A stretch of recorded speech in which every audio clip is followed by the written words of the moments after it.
yeah, check out the music. Make sure the music is halfway down. Okay. That way you can actually hear the video.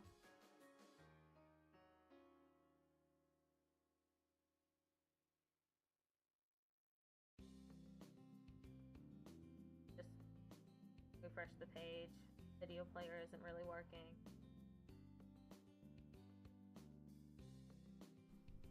Welcome to drill practice. Ready? Let's get started with some finger switches. Get our fingers warmed up. And here we go. Fall, wig, falling, pull, pug, pulling, lull, lulling, lug, tag, telling, tall, fig, feeling, fail. Yeah, that's it for that.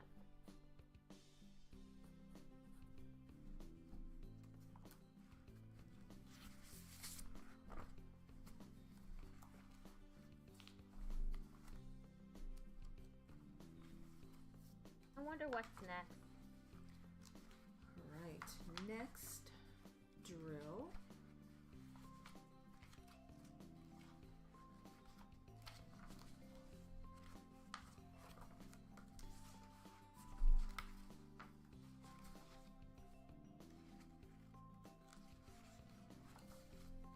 Is for cities and numbers, and I don't know if the numbers somehow relate to the names of the cities or not, but cities and numbers. Here we go. Dallas, 505,208. Philadelphia, 638,878.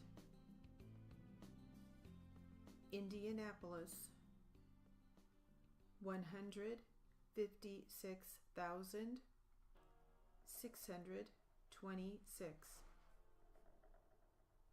Kansas City, 122,699. Jacksonville, 137,324.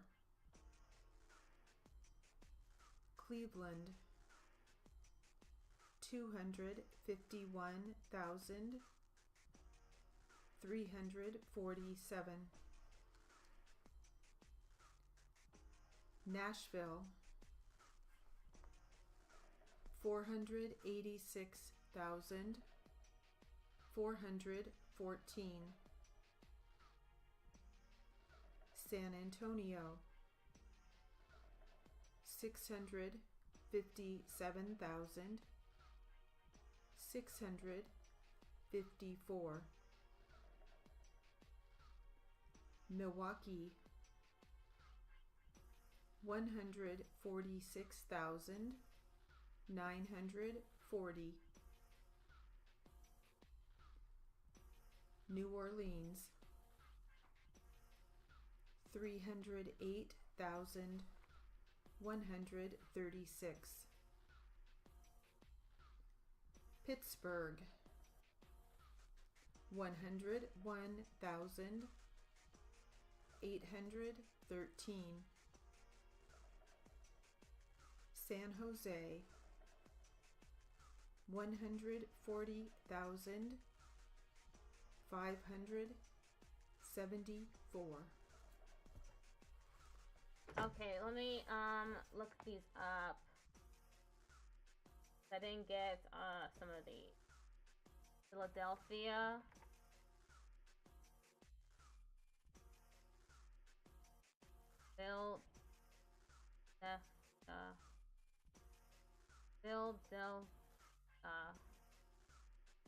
Okay. Indianapolis.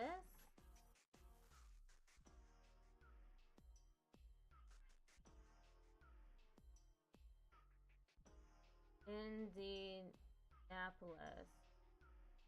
Okay. Kansas. Kansas.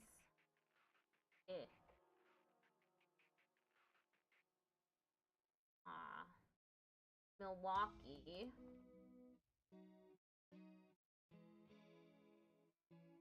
Milwaukee. And then there's New Orleans. New Orleans. Okay. And Pittsburgh.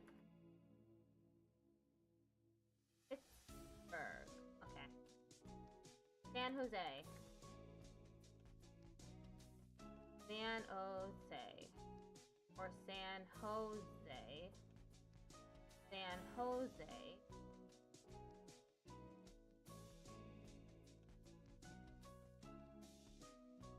Okay.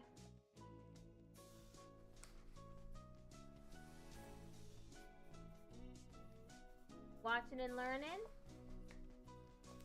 Hello. Thank you for coming by. Looney the Fox. Let's practice these words called duos. Basically, they're just sets of two words. Ready? Here we go. White cloud, cold snap, fresh paint, large tract, raw meat, strong wind. Looney the Fox _ Dark 766 night. just redeemed pat my head. Thank you Blue mood, for patting my head. ink pen, brown paint, steel drum, long chain, cold stare, Looney the Fox _ 766 just redeemed hydrate. You gonna spend all your money? Okay.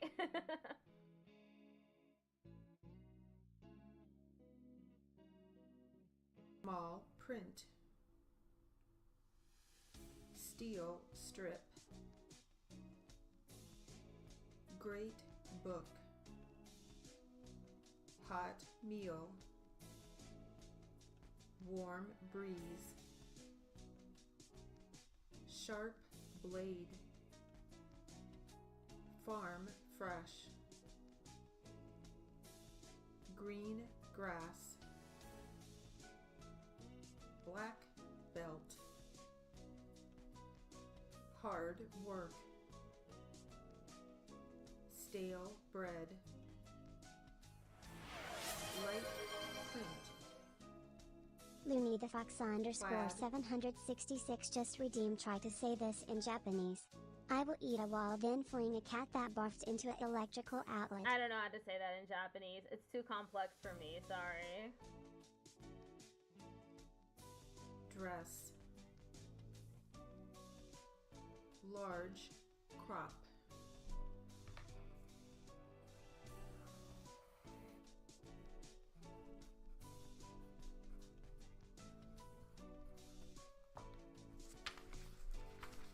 That was disappointing. I'm sorry.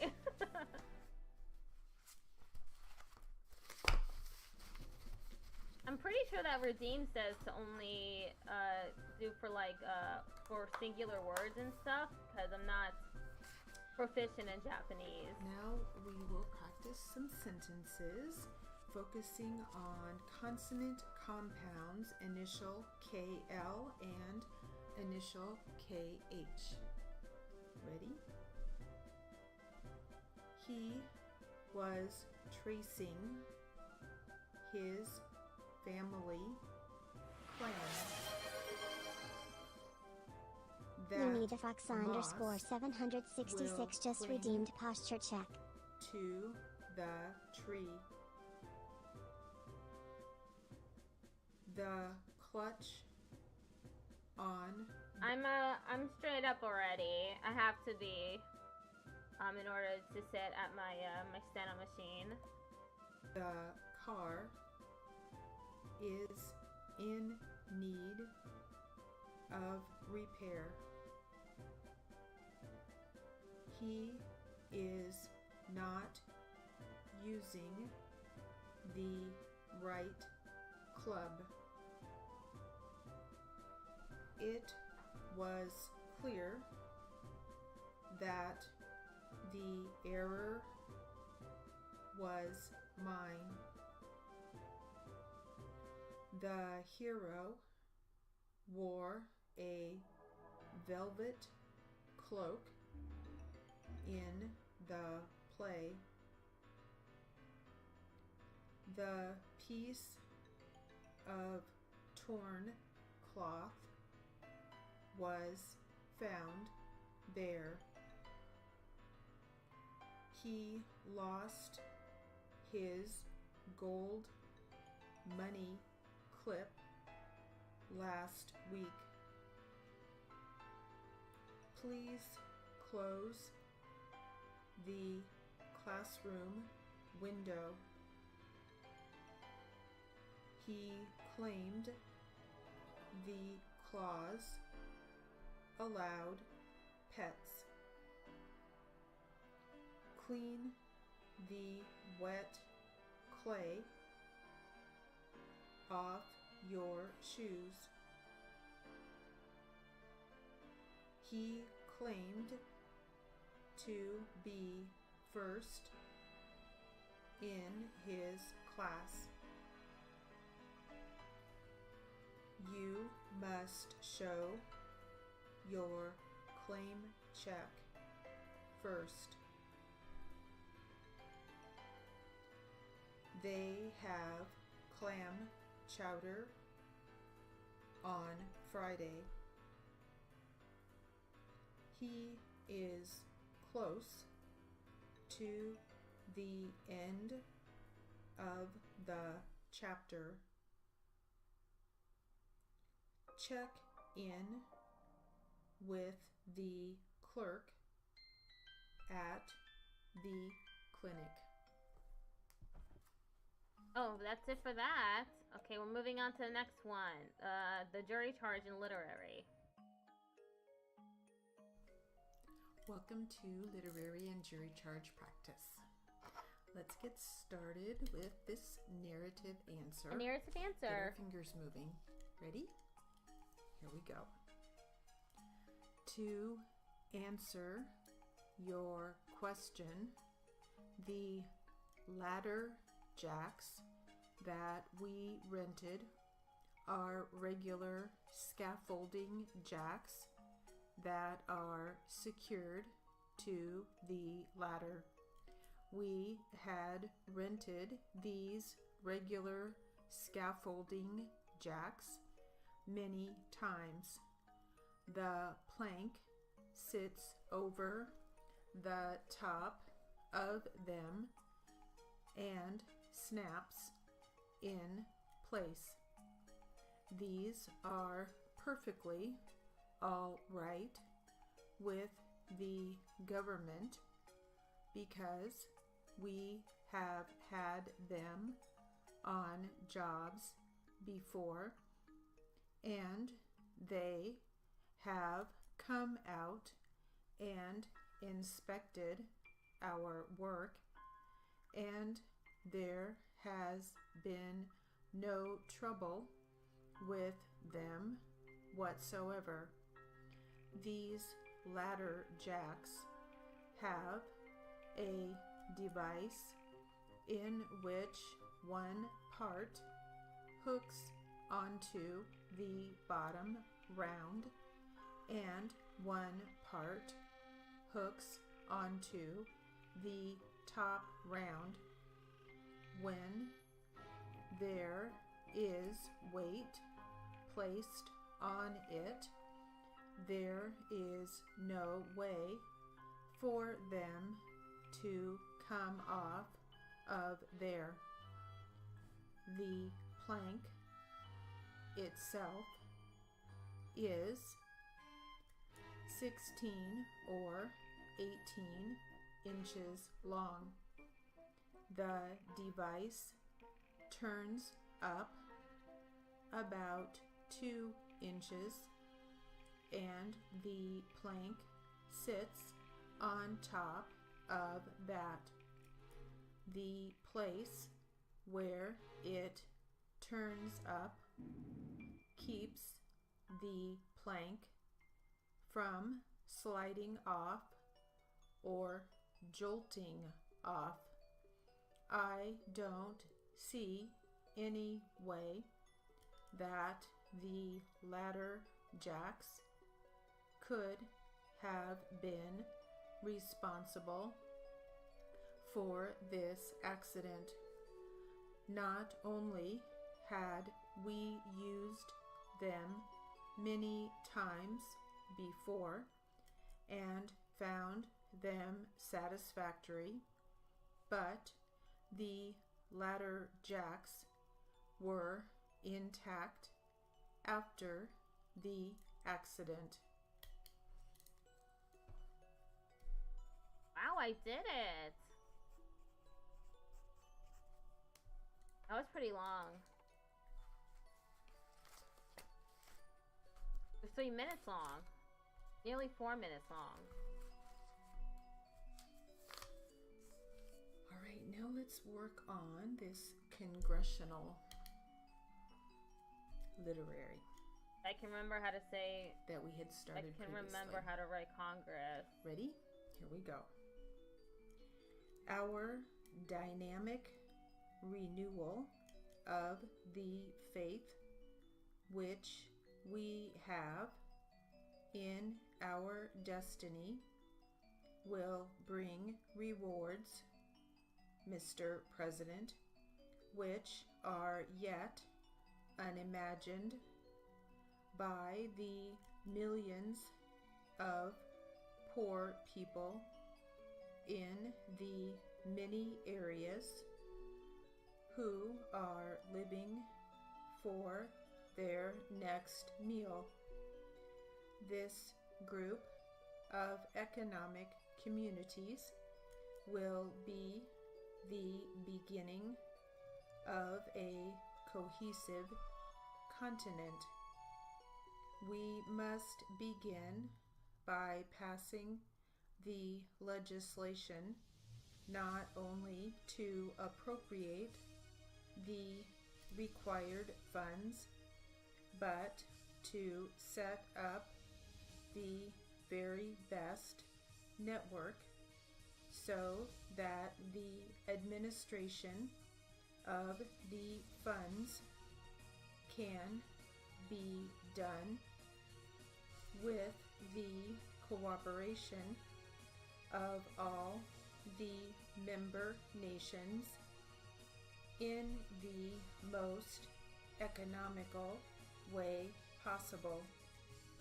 Mr. President, from my past experience, I fully expect that there will be amendments offered to this bill. Any appropriation bill is subject to such amendment. However, I would hope that in the spirit of cooperation, we not amend this bill to death. Okay, I got some of that wrong. First thing was community. I believe it was community. Unity. Okay, economic.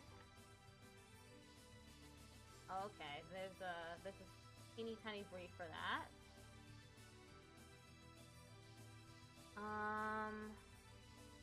Let's see, that was supposed to be administration. So close. It was DZ instead of PL. Economical.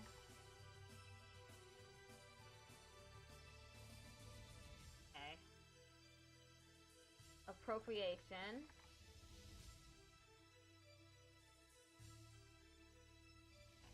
I'm done.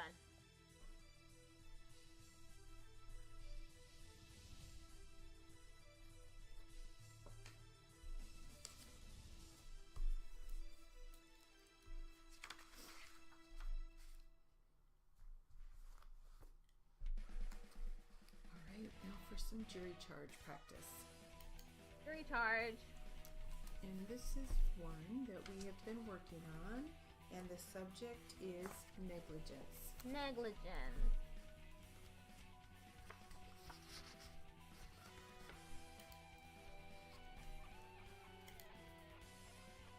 Ready? Here we go. Question number 5 of the verdict covers failure to yield the right of way. In respect to that question of the verdict, I instruct you that the law of this state provides that when The video game music really increases the tension around steno practice. Absolutely. This is the music from Hatoful Boyfriends, the pigeon dating simulator. I'm Morgan. to this state provides that when two vehicles approach or enter an intersection at approximately the same time, the driver of the vehicle on Oh my god, I the forgot how to say approximately.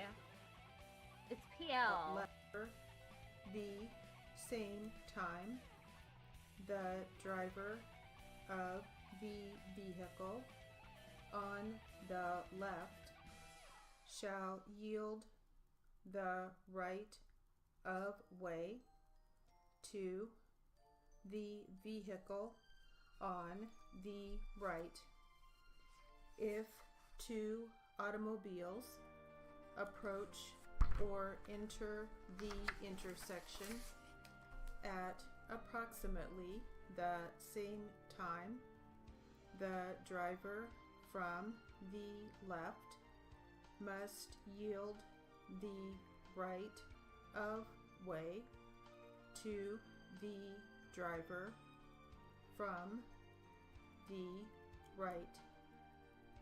If, on the other hand, the driver from the left is in the intersection ahead of the driver from the right by such a margin that it can be said that the two cars neither approached nor entered the intersection at approximately the same time, then neither driver has the right of way. I learned absolutely nothing. Automobile. Keep forgetting that one. It's AOBL.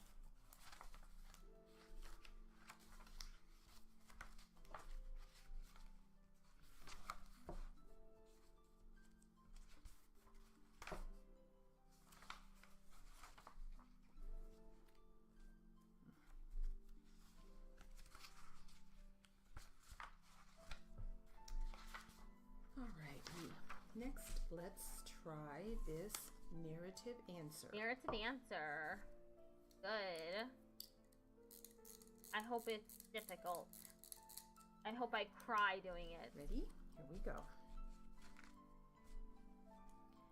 The materials that make up the chlorination tubes are uniformly susceptible to shock, particularly if any type of pipe coupling or elbow joint is involved. If you go with the black steel pipe method, a protective ceramic lengthens the life of the chlorination tubes. The steel parts that are to be coated with the ceramic or porcelain are fabricated from steel that has been formulated with an eye to the porcelain enameling process. The parts are cleaned by a pickling process. Let me go through that. That was difficult. Like I wanted it to be. I got susceptible correct. Protective, ceramic. Do you reckon this lady goes home at the end of the day and forgets to talk normally again? Hi, kids. How was your day? I do wonder if she if it's like code switching, if she has to shut it off before she gets home. That'd be funny. Fabricated. Fabricate. Please. Sign the degree. How do I write fabricate? How do I write it? Fabricate, maybe? I did it! Formulated.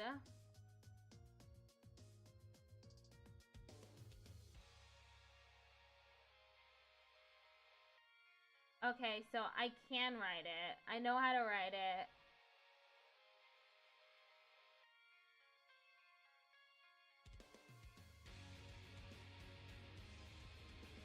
Enameling. Would be even worse if he has been doing 225 all day. Oh my god, it would be a lot worse. I can't even imagine. Hi kids, how was your day? Okay, that's great.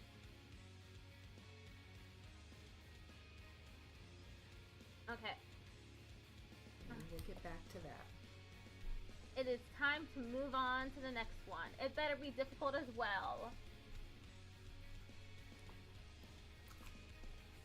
It's only been 30 minutes.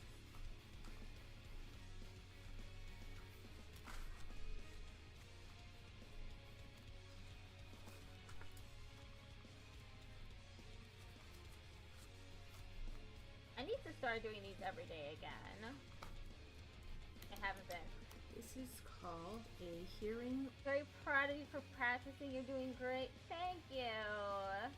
I don't feel like I'm doing a great job because I'm only practicing once a week. I need to start practicing like even more often again. I'm just afraid I'll get burned out. That's me talking, not the court reporter lady. She is not proud of me. Not know me. But if she did know me, she would also be proud of me. For a building permit. Building permit? Do I even know how to write permit? Perhaps I didn't make myself clear at the last set of hearings. I thought that I had put on the agenda Permanent? the scheduling matters and the permit matters that we talked about. The fact that an application has not yet been filed with the Coastal Commission does not relieve the urgency of preparing the draft in any respect whatsoever.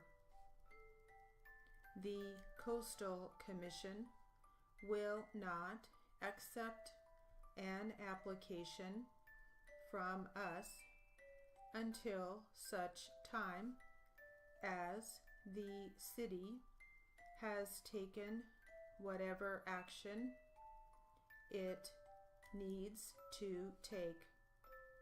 Of course, they have to give us a construction permit, but mainly what is going to hold up the Coastal Commission is the deviation from the particular plan which we are going to have to get in order to do the construction.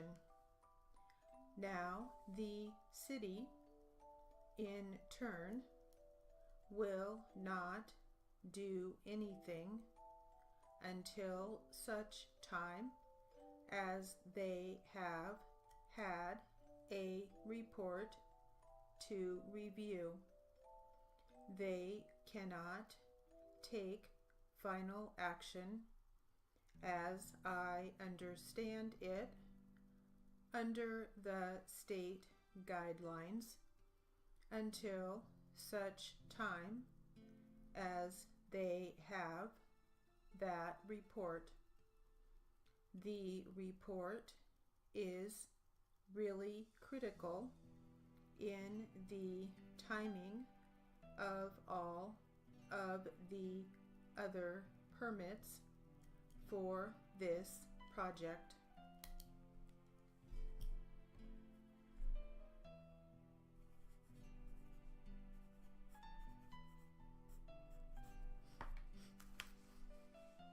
Okay, before I move on, urgency. Okay, yes, makes sense. Whatever.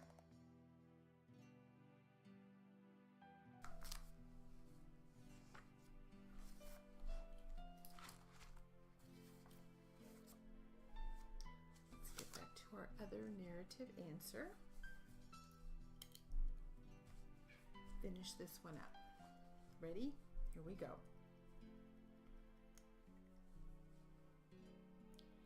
The process begins with a medium alkali wash, followed by a mild alkali wash, and then a clear water rinse.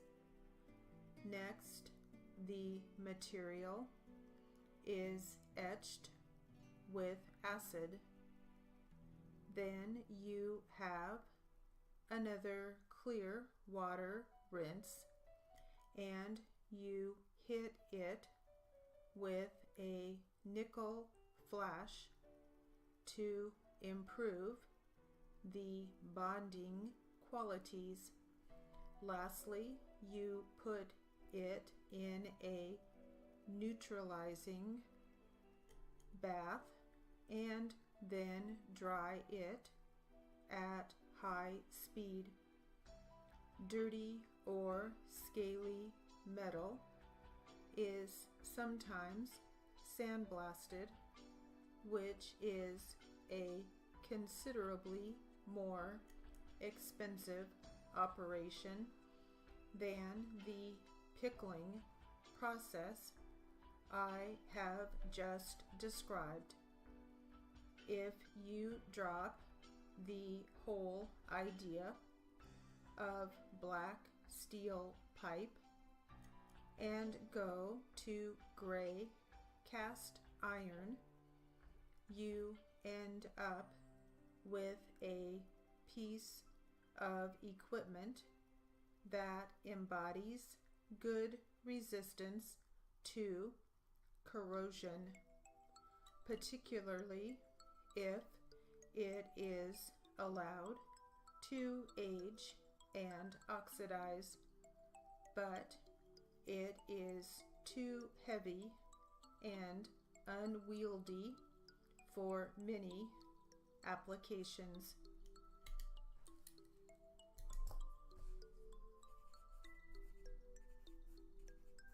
Oxidize. I had the right idea. Neutralizing. Neutralizing. Is that it? Is that all I got wrong? Yeah, it looks like it.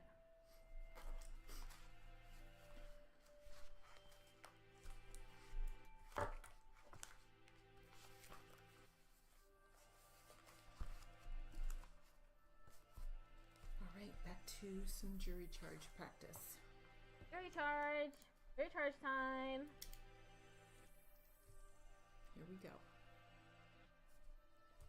Question number 9 of the verdict has to do with failure to stop at a stop sign.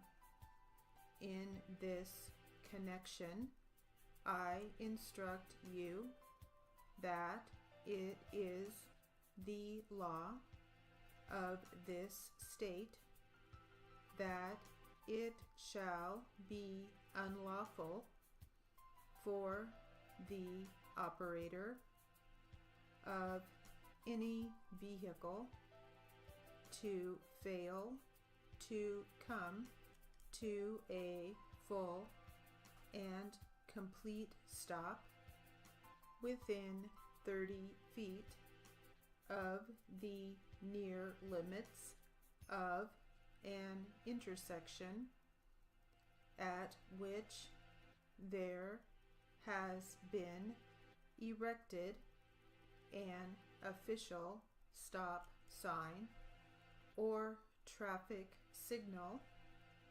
designating an artery for through traffic.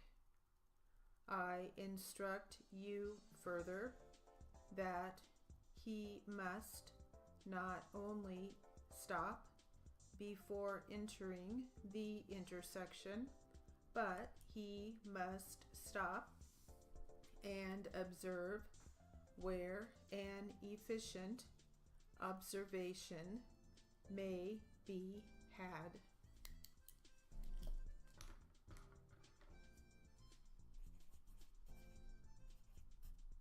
Oh, I got some wrong. Connection. Never remember connection. It's caption. Okay, it's just caption. There is designating.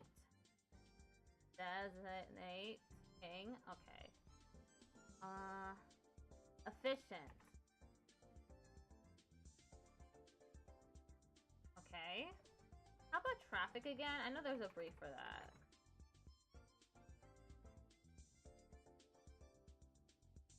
It's a difficult brief to hit though.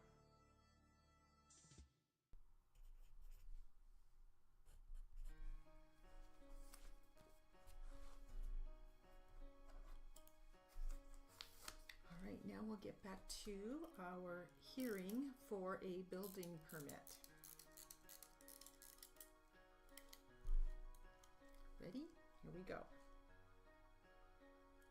We have the 30-day notice requirement that is necessary. Whoops. I wasn't clicked into the Notepad++ window.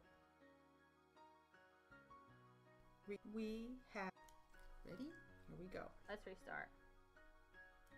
We have the 30-day notice requirement that is necessary under the rules so that after the draft is out, it is going to require a 30-day waiting period until we can close the record and get on with the project.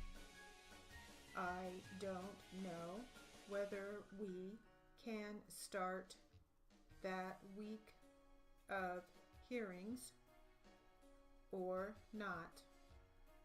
I think it would be pointless to start unless we were sure we could get the report out within 30 days of the final date of that week.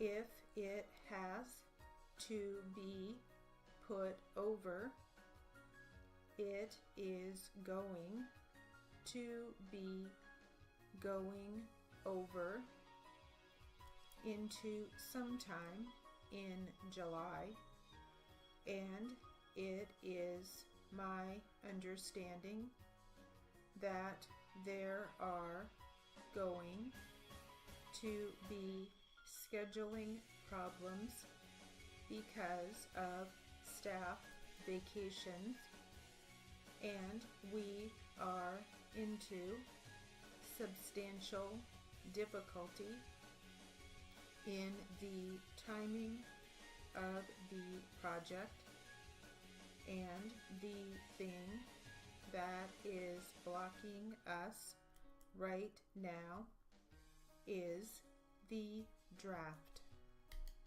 Okay. Record. How do I write record again? It's Rord. R-O-R-D. All right, and that will... That's it for the jury charts and literary. Time for... This playlist is not in the correct position. Okay, let's go for the Q&A now. Welcome to Q&A practice. Q&A practice time. Let's get started with defense attorney. Ready? Here we go. And at the other one, you saw Mr. Rodas, I believe, at the meeting I am speaking of. Both were present, if my recollection is accurate. Do you know when that meeting was? In late January or early February? You met with both of them? With both of them. There were several subsequent meetings. Whether I met with both at that time, I have no clear recollection. So you just don't really recall? That's correct. Do you know how long that first meeting you had with Mr. Lim and Mr. Rodas lasted? We caught a late morning American flight from San Diego, flew to San Francisco, and caught the late afternoon flight home. So it couldn't have been very long, could it? I imagine probably about 4 hours. You caught a late afternoon flight down, and you caught an early afternoon flight back the other way around. You caught an early afternoon flight. I was in San Diego. I flew up to San Francisco. It was already dark when I arrived. Daylight savings was already over with at that time. Yes, it was. Now, would you describe your discussions with Mr. Morgan relative to his role in the conspiracy? His role was defined as that of a courier traveling with me throughout the journey until the cocaine was passed to Mr. Mahoney. Then he would come back to the United States via another route. Did you tell Mr. Morgan where the cocaine was coming from? The exact location?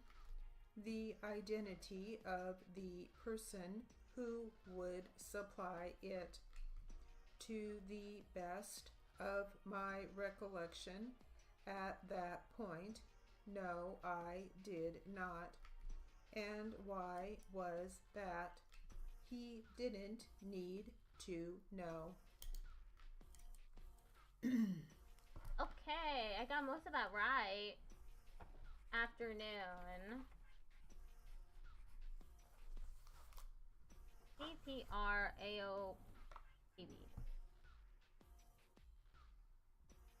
What's the next one? Excuse me.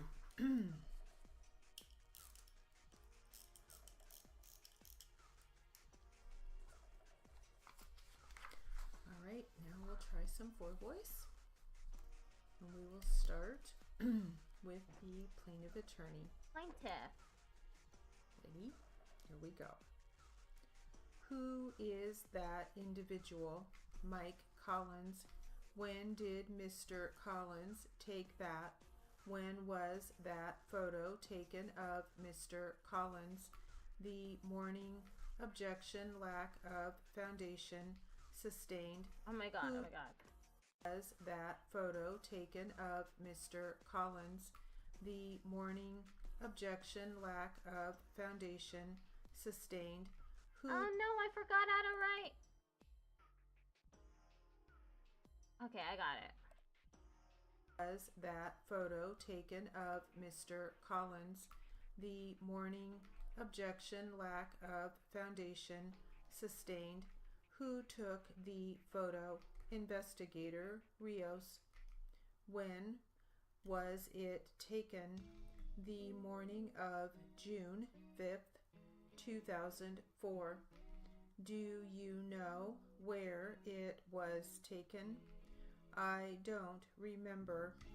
Is this the way Mr. Collins appeared on the date of the decoy operation? Yes. I have no further questions. Okay. Cross-examination, Mr. Wilson. Thank you, Your Honor. Good morning, investigator. Hi. The decoy operation on the 5th of June of last year, was that the first time you worked with Mr. Collins as a decoy? No. How many times prior to June 5th, 2004 did you work with Mr. Collins as a decoy? I can't say for sure, but approximately 5 times. Okay, that would be your best estimate? Yes. And do you know how Mr. Collins became involved to be a decoy? Yes. And how was that? He was a cadet and showed interest in the program.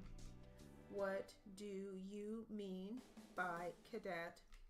Cadets are minors, not 20 and a half, in order to join the academy. They volunteer at a local police station, filing, answering phones. Okay, so possibly traffic. Okay, so it's a step below the actual academy to be a police officer. Yeah, before you can even become an explorer. It's like a junior police officer, unpaid volunteer position. And my hearing's a little off. Did you say paid or unpaid? Unpaid. UN, not paid. Not paid volunteer. Okay. And did you personally select Mr. Collins for this decoy operation? No. Do you know who did? Investigator Rios. Did you ever have any conversation with Investigator Rios as to why he selected Mr. Collins? No. Okay, you testified that Mr. Collins entered the store about 5 seconds after you did. Did you hold the door open for him? No. And where did you go when you first entered the premises? To the Coke machine. You mean the fountain soda machine? The fountain soda machine. And in relation to the counter that Mr. Collins eventually approached, how far away was that fountain machine? Approximately 5 feet. Okay, and at some point you saw Mr. Collins join a line at the counter, correct? Correct. And then you joined the line behind him. Is that correct? Yes. Did Mr. Collins have any items in his hand besides the 6-pack? No. Did you have any items in your hand? Yes. What were you holding? A soda that you got from the fountain? Yes. Okay. Did anyone join the line behind you during the time Mr. Collins was waiting in line all the way up to the time he was done with the counter sale? To clarify, someone behind me? Someone behind you. I honestly don't remember. It's possible you just don't recall. Yes. Okay. And when you first entered that premises, how many clerks were behind the counter? 1. All right, that will conclude our Q&A practice. Ah! I did pretty good that time. Amazing. Let's do the test now. Let's see how badly I do on the test. This is an 80 Q&A practice test. Plaintiff Attorney Mr. Rios, capital R-I-O-S. Defense Attorney Ms. M.S. Allen, capital A-L-L-E-N.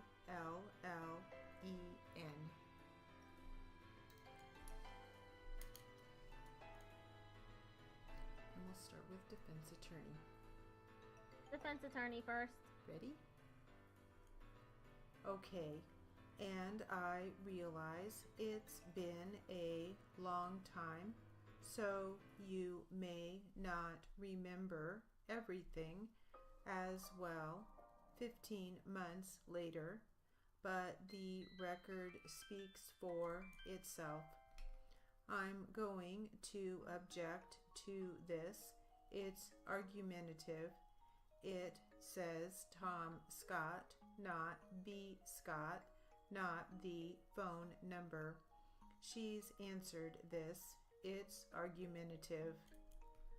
I don't know if it's argumentative, but the last thing the attorney said was a statement, not a question.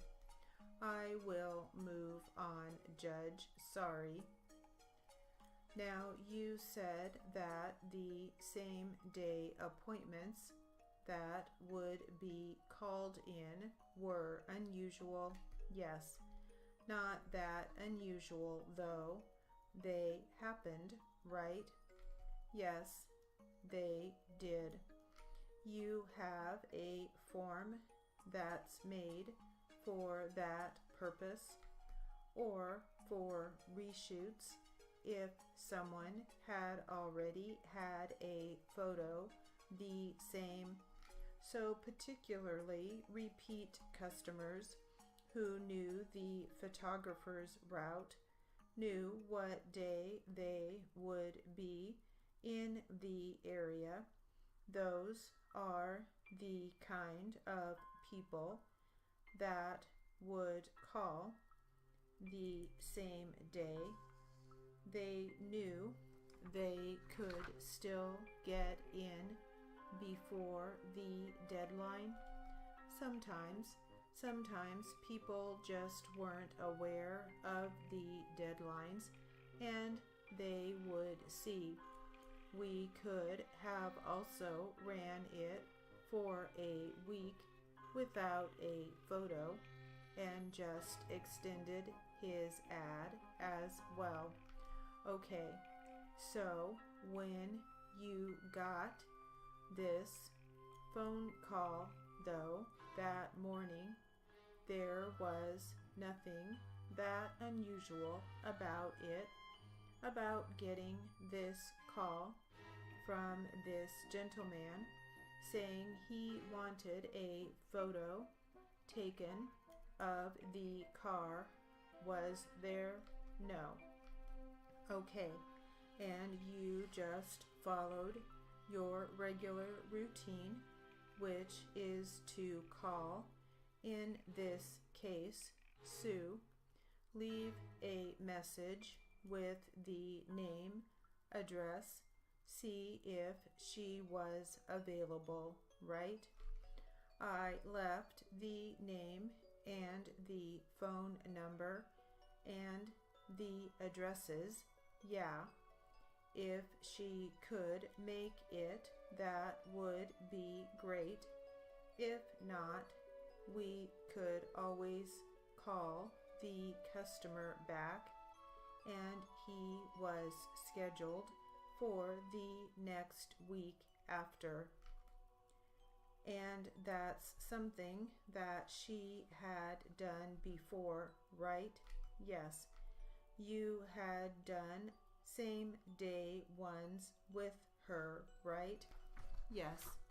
And in your experience, it also would not be unusual that the person calling may not be the person who actually owned and selling the vehicle, right? Yes. In fact, that very day, October 31st, there was a gentleman that called in, left the name Sipple, I believe. Does that ring a bell? No, it does not.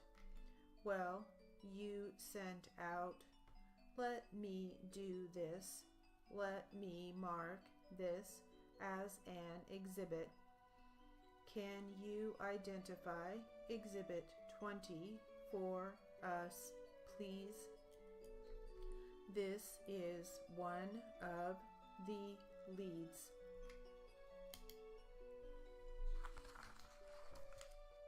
Wow! That starts in 1 minute. Be taking a little break. Next class will be 36. Okay, 100 words per minute class. Be right back.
Hi, we're back. Hi everyone, welcome to the 100 drill class. We're going to start off with a common word drill. Okay, ready? Speak, spirit, spoke, still, subject, such, suppose, sure, take, talked, talking, tell, than, that, the, there, them, then, therefore, these, they, thing, think, this, those, though, thought, three, through, time, two, together, told, took, towards, town, turned, uncle, up, upon. Hello, Nix. All right, moving right How are you into doing? the phrases. Again, this is similar to what we did in the other drill class, but different phrases, okay? Here we go. So you recollect, so you recollected, so you remember, so you How do I write recollect again? remember, so you recollect, so you recollected, so you remember, so you remembered, so you shall, so you should. How was my day? Good so far. So you want, so you wanted, so you How were. about you? I didn't believe so. I didn't think so. I don't believe so. I don't think so. You believe so. Somebody else. Mr. Speaker. Ms. Speaker. Square feet. State your name. State your full name. States exhibit. Such as, thank you, that are, that can. So again, some of these you can phrase and other ones you can't. Yeah. State your name.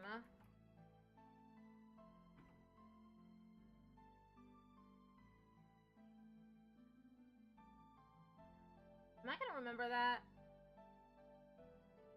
I hope I do. It does come up sometimes. State your full name too.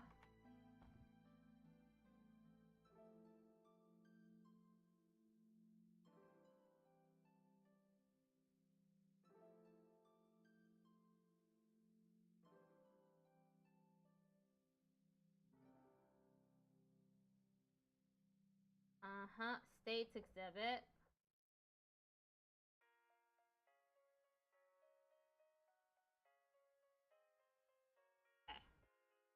You can phrase that are, that can, thank you, which is TU.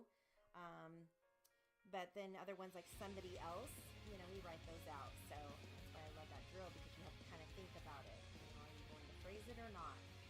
All right, so here are some common sentences and phrases that we often hear, and a lot of these words come from the Fry Instant Word List, which are common words. Okay, here we go. Ready? My new place. Most of the animals give it back. My last name. I know why. Mom says now. I need help. Move over. Through the line. Kind of nice. Same time tomorrow. Change your clothes. The following day. Give it away. Show us around. The air is warm. Another old picture. Where in the world? Put it there. I'm an American. My home is large.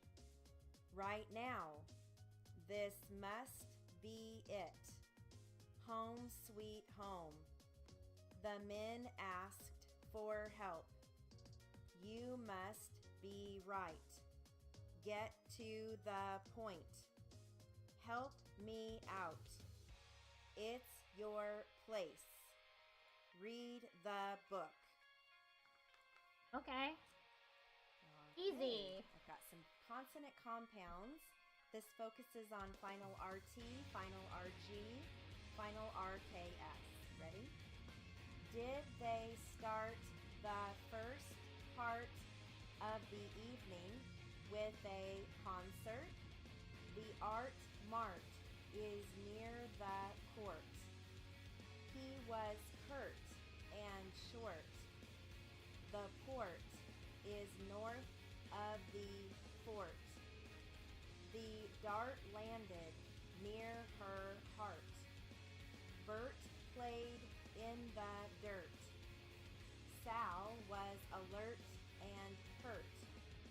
The wiring is tearing and wearing away. Hiring and firing is a difficult task. Sherry was preparing the meal and sharing the news. Al was daring before entering the arena. The catering company is at the door. The ordering department is hindering our progress. The dog barks when Cal parks the car. We found 2 corks and 3 forks. He marks the merchandise when he works. May irks Brian when she shirks responsibility. When the coffee perks, he jerks the plug. The fox lurks near the larks. Okay. Okay, and I need to look some stuff up. Department. I always forget department. Okay. Company. That has a brave.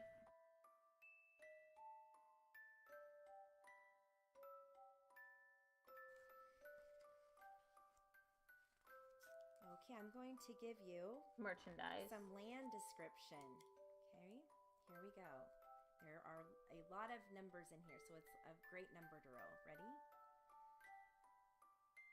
The area to be detached from the North Central Fire Protection District and the Kings River District and annexed to the city of Fresno, consisting of a portion of Section 23 and 26, both said sections being in Township 13 South, Range 19 East, beginning at the northwest corner of the southwest quarter of the southeast quarter of Section 23, Township 13 South, Range 19 East, at the mount or mountain base and meridian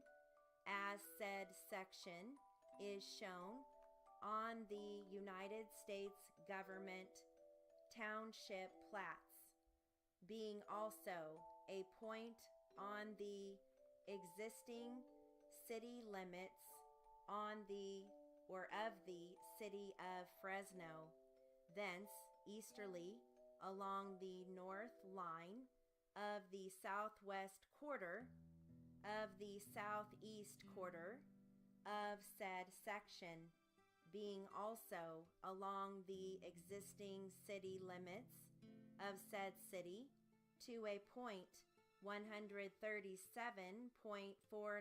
feet west of the northeast corner of the west half of the southwest quarter of the southeast quarter of said section, thence southerly along a line parallel with and 133.69 feet west of the east line of the west half of the southwest quarter of the southeast quarter of said section, being also along the existing city limits of said city. Okay, so we're going to stop there. I would hope so. One more drill for you. Yeah. We're going to finish up the who, was, whether, when, why, whom, while drill. Okay, here we go. Who was it with whom you danced? Which way was the white whooping crane flying? Where was the person whose name was called? When did the whimsical woman whistle? Whether they were where they said they were is questionable. Why is the whiskey marked wholesale? You were where when it happened. Wherefore art thou? The whining child had whooping cough. Why did he say what he did when you were there? Whether we come or not is subject to our whims. Which way did they go while they were here? This is why, where, what, and which of that. Where is the person with whom you're living? Why are you whirling around when you shouldn't be? Where did the message come from and when? Who, why, and where are the questions to ask? I don't know who that is, nor with whom he is staying. That is the whistling tea kettle, which I heard while I was there. I don't know whether or not we were there when she was. That's it for that. Whistle playing. Okay. Next exercise is the jury charge in literary. Hello everyone, welcome to the literary and jury charge for the 100 class.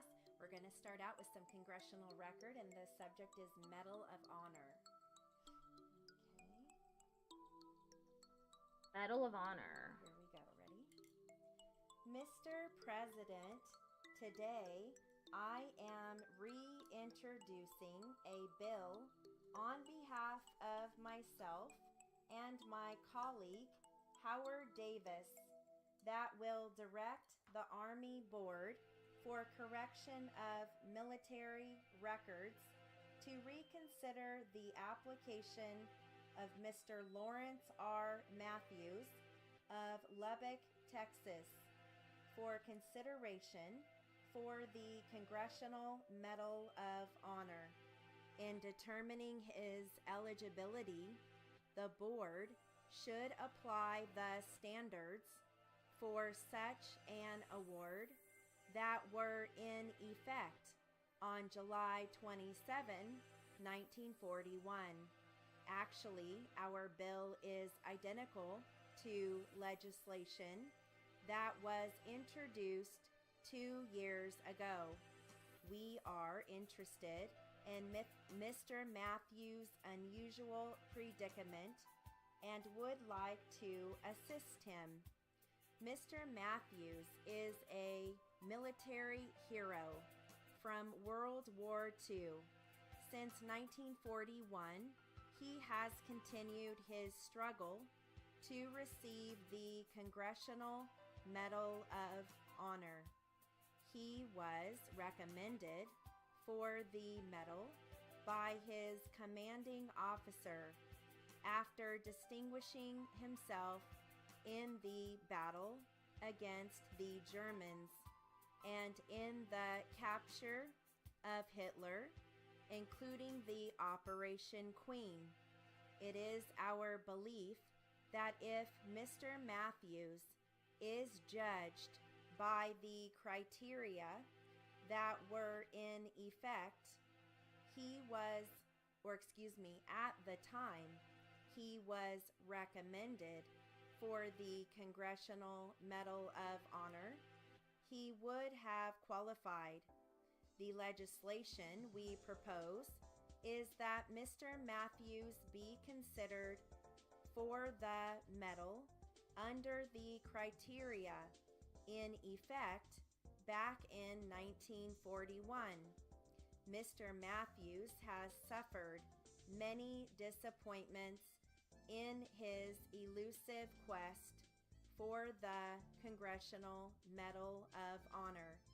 Yet, after all these disappointments, he remains a courageous and loyal American who believes in liberty and the democratic society. This is our opportunity to honor a truly outstanding American whose spirit and tenacity are undying. Mr. President, I ask that the bill be printed in the record. There being no objection, the bill will be printed in the record.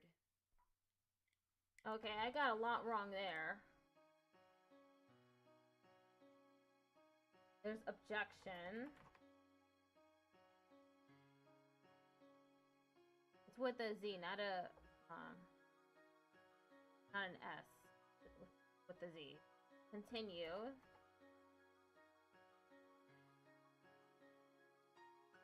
A. Officer.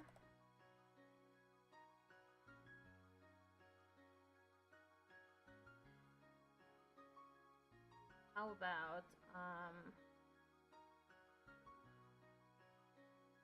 eligibility?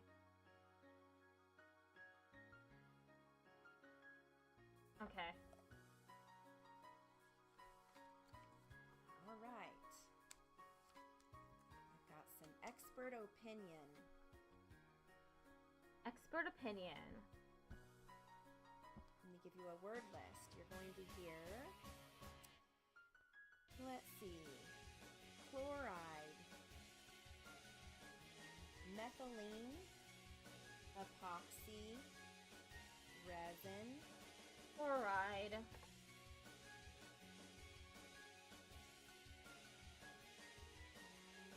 see here, polyester, nauseated, bronchitis, Polyester.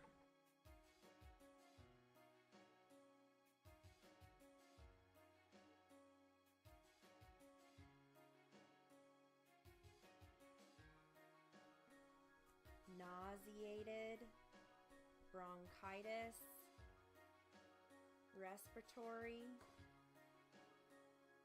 pipe fitter, Bronchitis.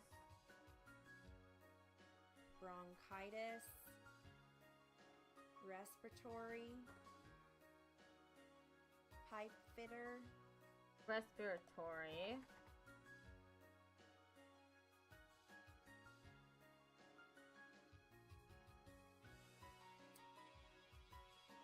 pipe fitter. That's it. All right, here we go. Ready? Your Honor, if I may, I would like to read into the record Dr. Lane's report.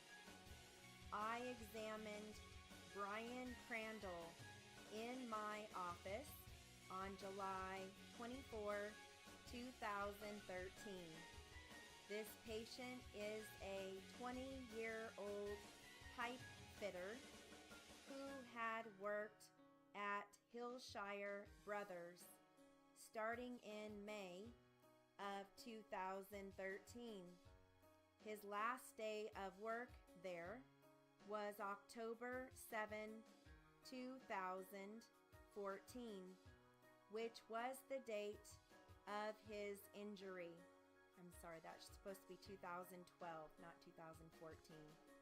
In this man's work, he sets a power drill into a freestanding machine. He will then run fiberglass through a resin, the resin in the past being polyester, but being more recently epoxy resin. The resin has caused the patient severe problems. The epoxy gave him a good deal of nasal problems and some respiratory problems. The polyester made him dizzy and nauseated. As he was working on October 7, 2012, his right hand caught on the drill and was crushed. The patient was taken to the Cleveland Community Hospital, where he was kept for 11 days due to complications. He understands that he sustained fractures above his wrist.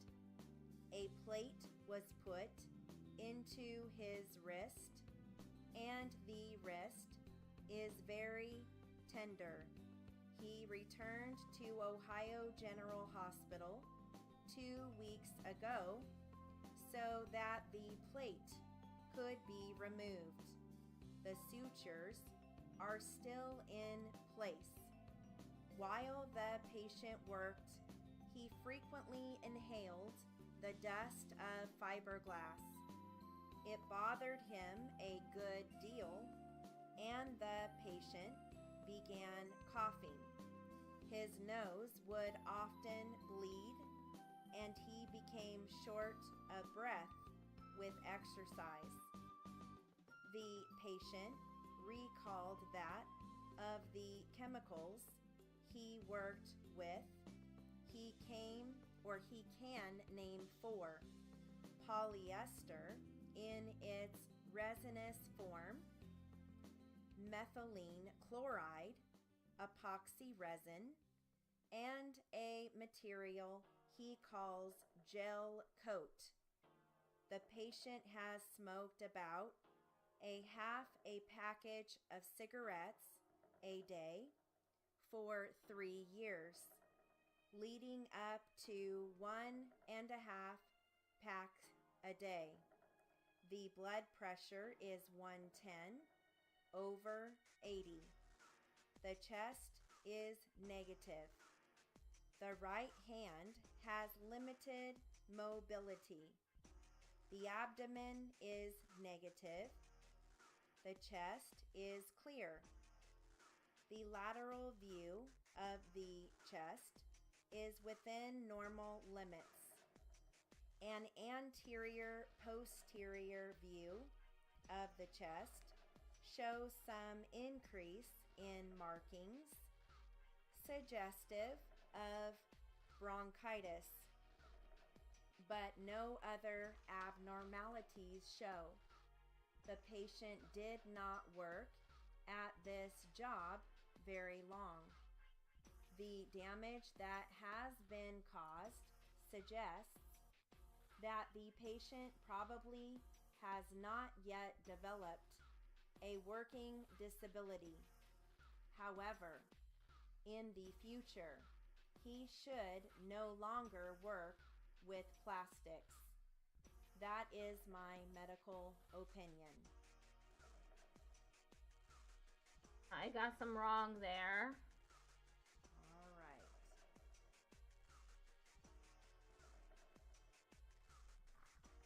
Got an article for you on the metals.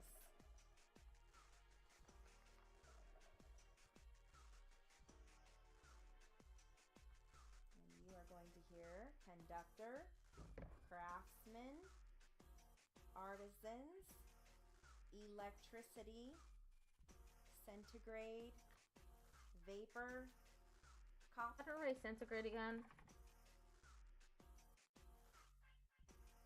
Whoops, I spelled it wrong.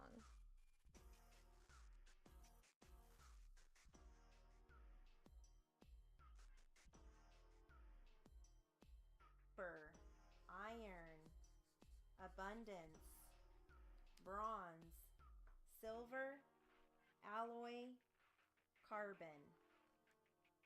Here we go. Ready? Silver has been known to man almost as long as gold and is almost as abundant as gold. Because it is the whitest of all metals, silver has caught the eye of artisans and craftsmen. Silver is harder and stronger than gold and is an excellent conductor of heat and electricity. Silver melts at 960.8 degrees centigrade and boils at 1950 degrees centigrade, emitting a blue vapor. Copper was discovered, like its other sister metals, during the Stone Age. Along with iron, copper is one of the most widely used metals. Copper is second only to silver in its ability to conduct heat and electricity. Because of its abundance and strength, copper is used for everything from electric wire to pots and pans. Bronze is an alloy of copper. The single metal the world depends on most is iron. When certain other elements are added to iron, steel is created. Iron is the fourth most abundant element in the Earth's crust. The strength and hardness of iron are twice that of gold. Iron melts at 1,535 degrees centigrade and boils at 3,000 degrees centigrade.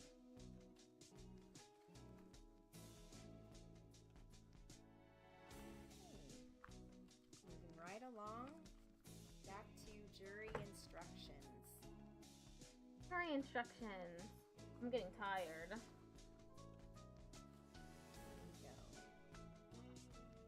You cannot look into a person's mind to find intent.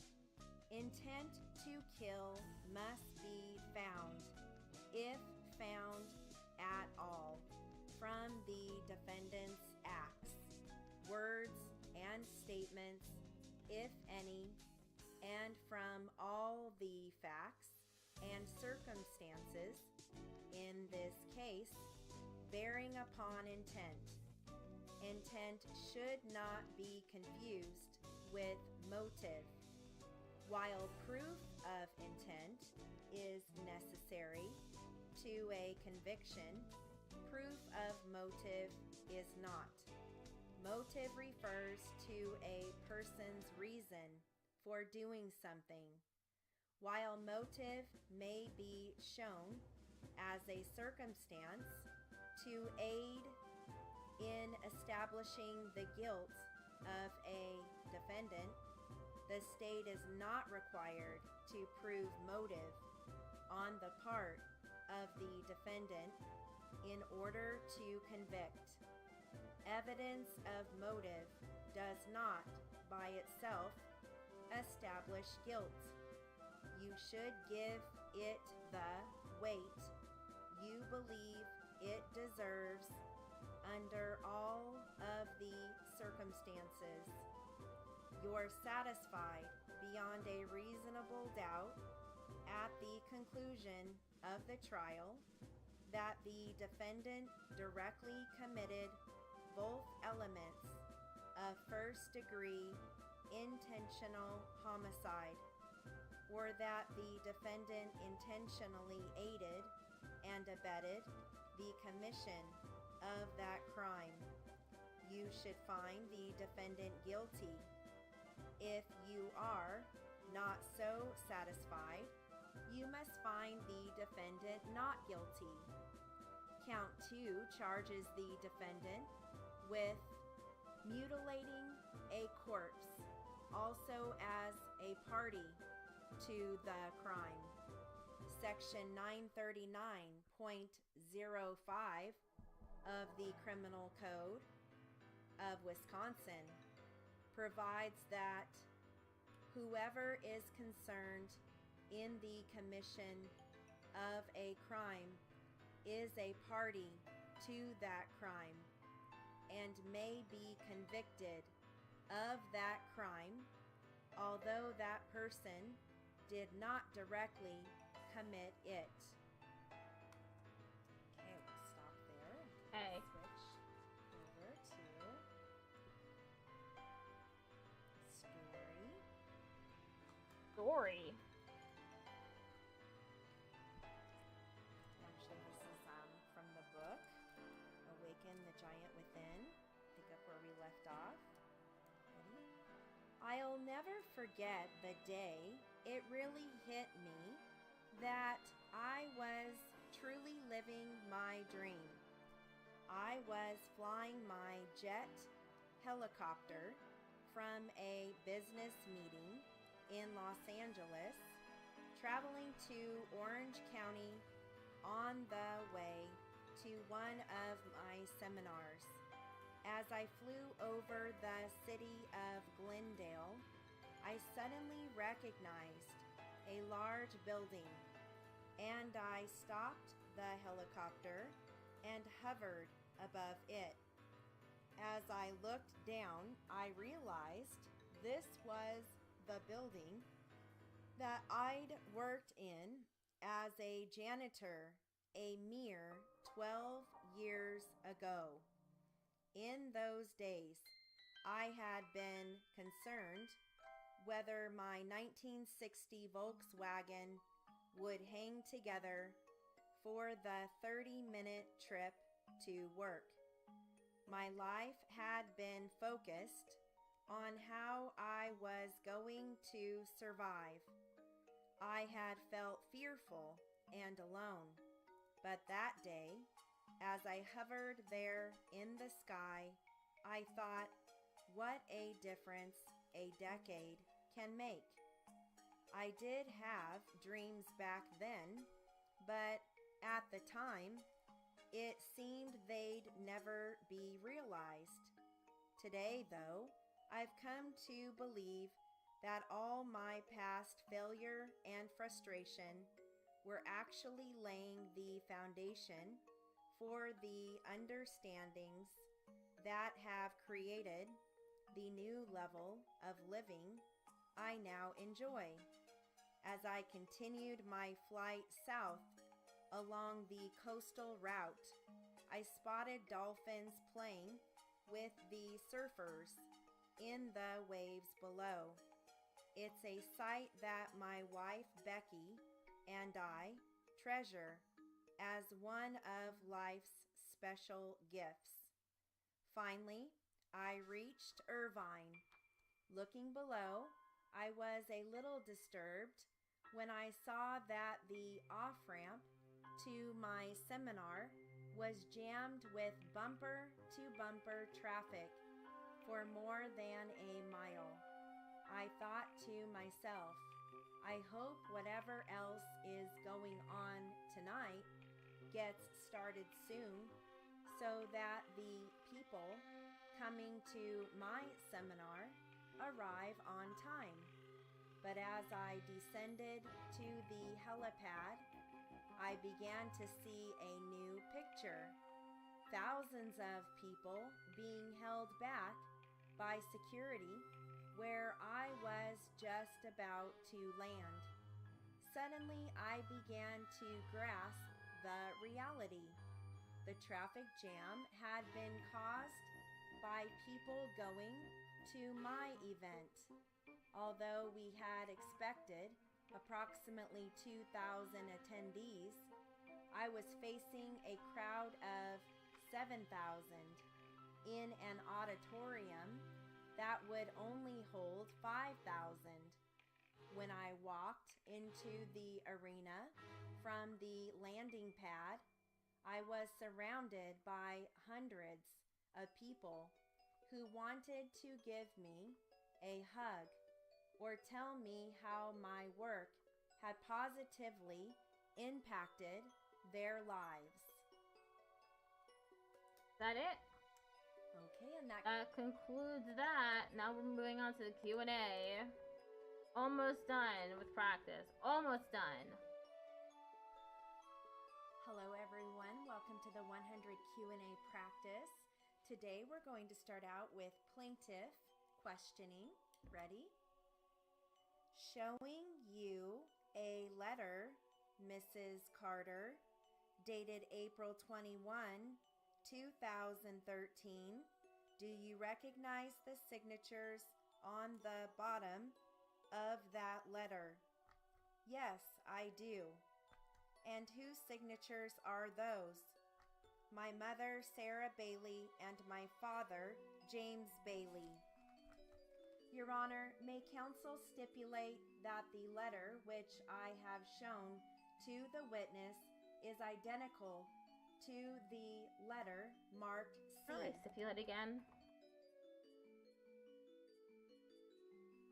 Is identical to the letter marked C. A stipulation, counsel, that this copy is the same as the copy that you have identified? Yes. I have no objection. Marked C. A stipulation, counsel, that this copy is the same as the copy that you have identified? Yes. I have no objection, Your Honor. All right, go ahead. Mrs. Carter, do you recall purchasing a condominium in Virginia Beach on or about April 13th, 2013? Yes, sir. Did you receive monies from your mother and father towards the purchase price of that condominium? Yes, I did. Did you have an agreement with either your mother or your father to the effect that they would acquire an interest in ownership in that condominium? Objection, Your Honor. Move to strike. Motion granted. At the time that the money was given to you to acquire the condominium, did you have conversations with your mother and father? Yes, we did. And would you please tell us what those conversations were?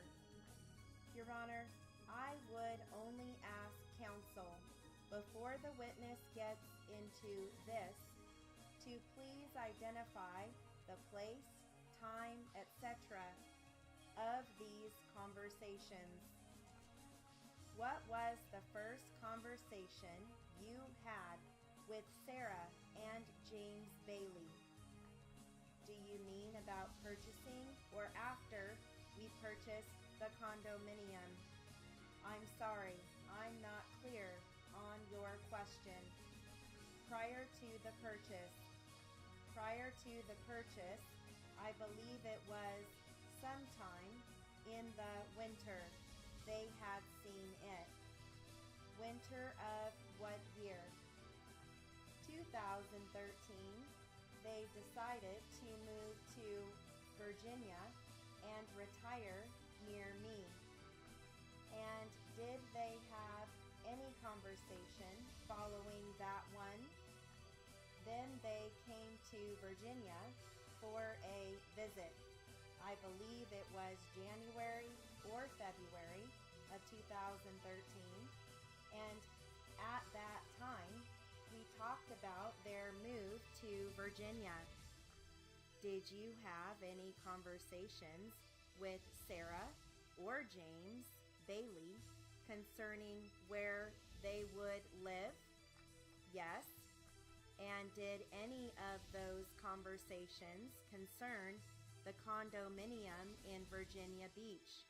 Yes, it did.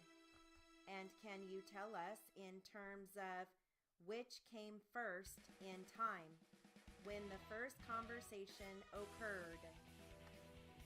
My husband knew we wanted to purchase that condominium.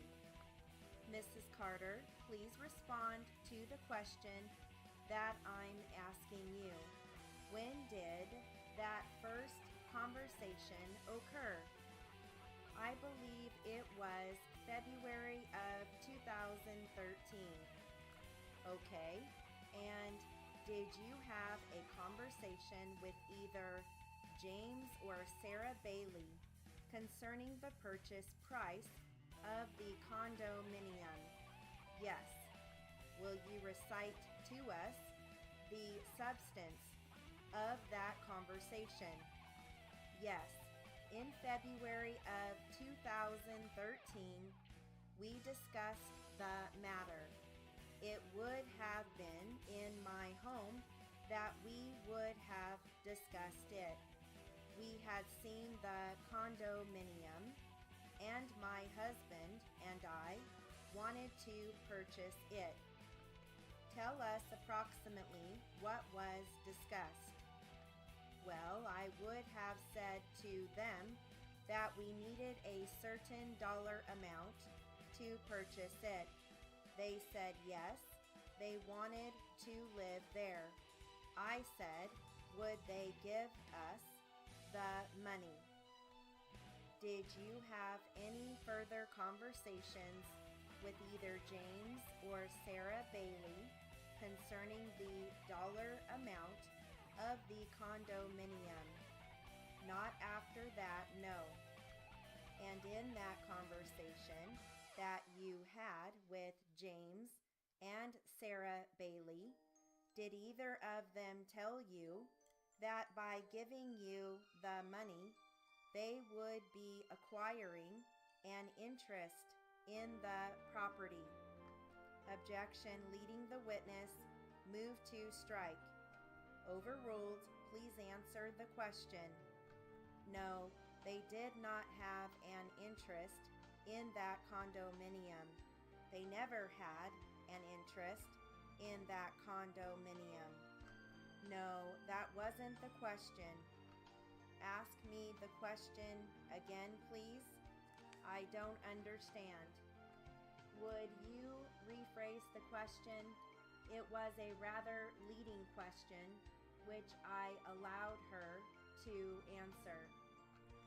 Can you remember any of the terms or substance of that conversation? No, that was it. You know, we said how much we needed, and they said yes, and that was the conversation. Were you aware they sold their home in Lansing, Michigan? No, I wasn't aware of it at that point. Did you subsequently become aware of it? Yes. And did James or Sarah tell you anything with respect to what or where they intended to live out the rest of their lives? Objection, Your Honor, leading. Sustained. Mrs. Carter, you were present in court during the testimony of James and Sarah Bailey? Yes, I was. Did you, at this time in the summer of 2013, talk with your father, James Bailey? Yes, I did. concerning the condominium? Not concerning the condominium. Did you ever tell James Bailey that the condominium would be divided between yourself and Sarah Bailey? No, I did not.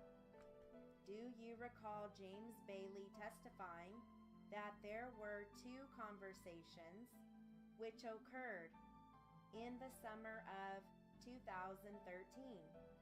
Yes, I recall him saying that. Did you ever have either of those conversations with James Bailey as he recited them to the court? No.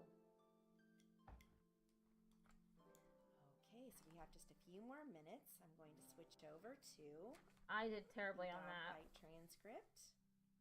Again, this is going to be defense questioning. Has the fact that your brother... The dog bite transcript. Again, this is going to be defense questioning. Has the fact that your brother was bitten by the transcript. Again, this is going to be defense questioning. Has the fact that your brother was bitten by the dog ever caused you any problems after the day of the dog bite in any way? No. Never bothered. Excuse me, Your Honor.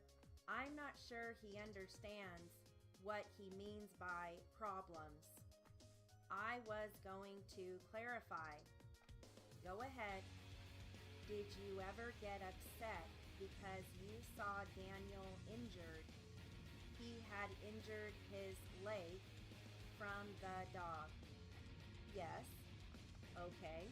Were you ever bothered by it at all? Any other way? No. I don't have any further questions. Counsel? Yes. My name is Roya Damon, and I represent the Stoles. What's going on the who stream? also got bit. Oh, I'm doing stenography practice right now. I'm almost done with it, actually. I have 1 minute left in this video, and then there's gonna be a 5-minute test that I take, and then I'll be ending stream. Hello, Sprocket Cloud. My name is Roya Damon, and I represent the Stoles who also got bit by that same dog. I have just a few quick questions. You went through the little door in the garage right into the house? Yes. That was after the dog. You saw the dog going at Daniel? Yes.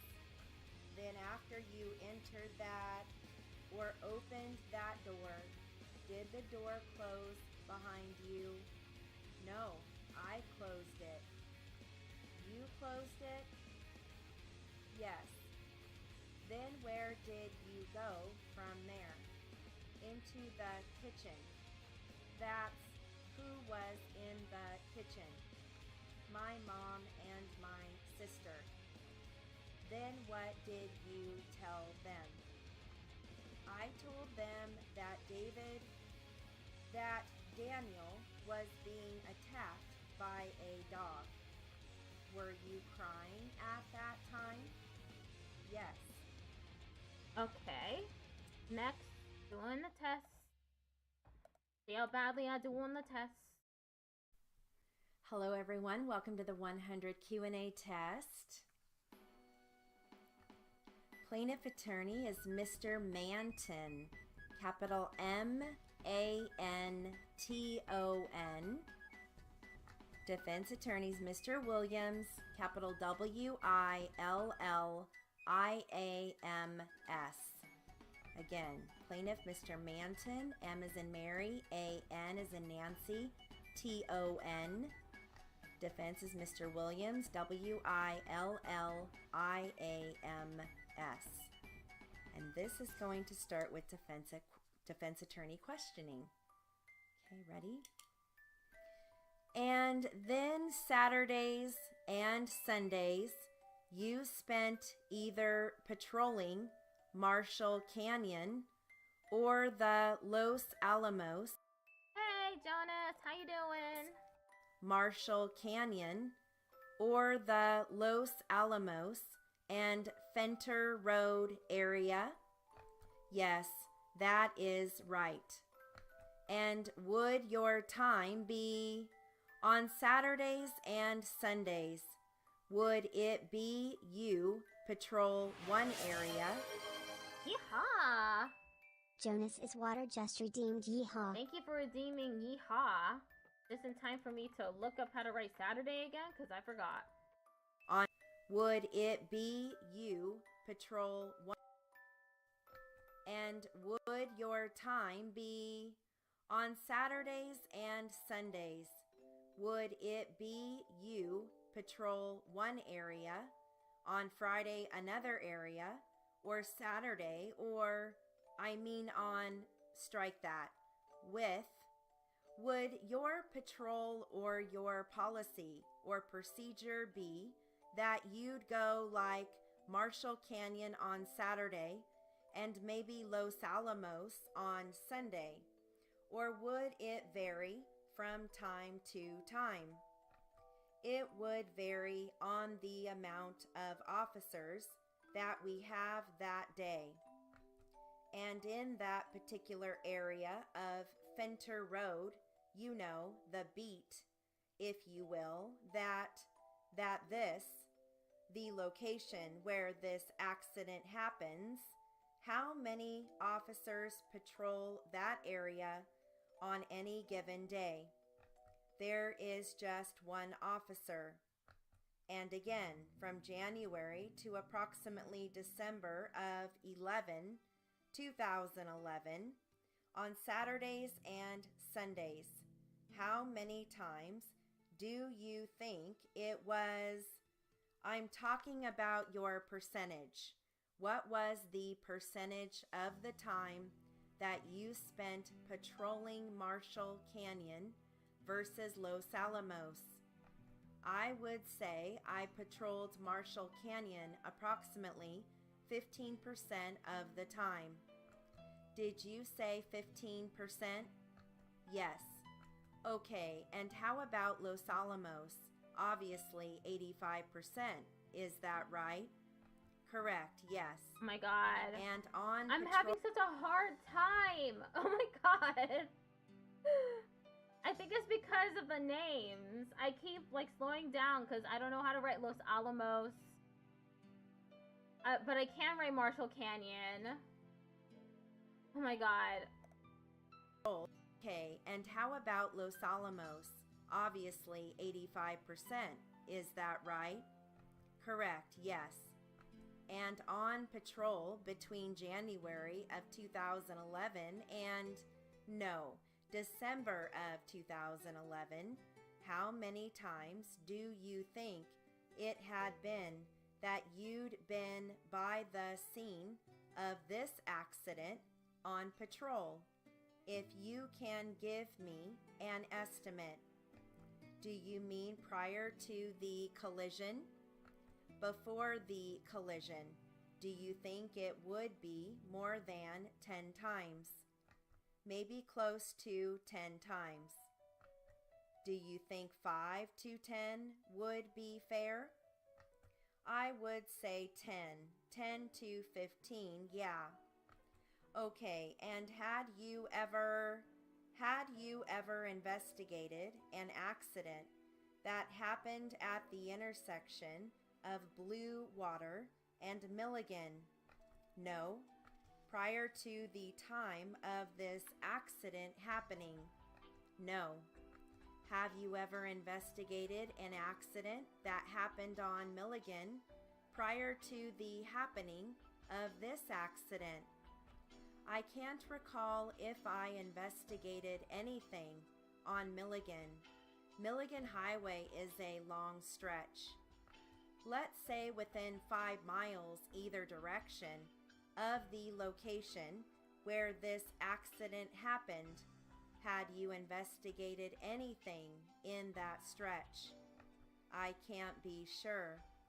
Okay, to your memory, as you sit here today, do you have any memory of doing so? No. Let's talk about your call, getting called to go to the accident.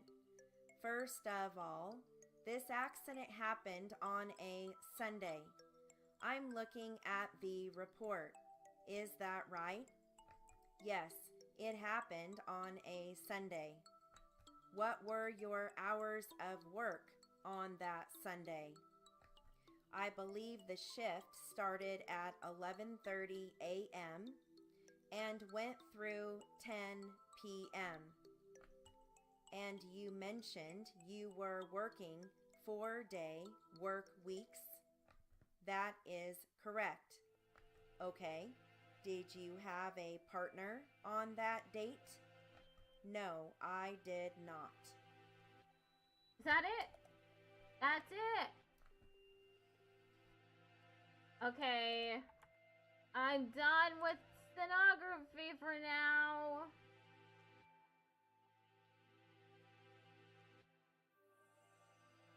I might do some more later, but on my own time. I'm still renting a legal terminology textbook that I'm not done with, that I was stenoing to for practice. So I might do that later off stream. In any case, let's see who I can raid.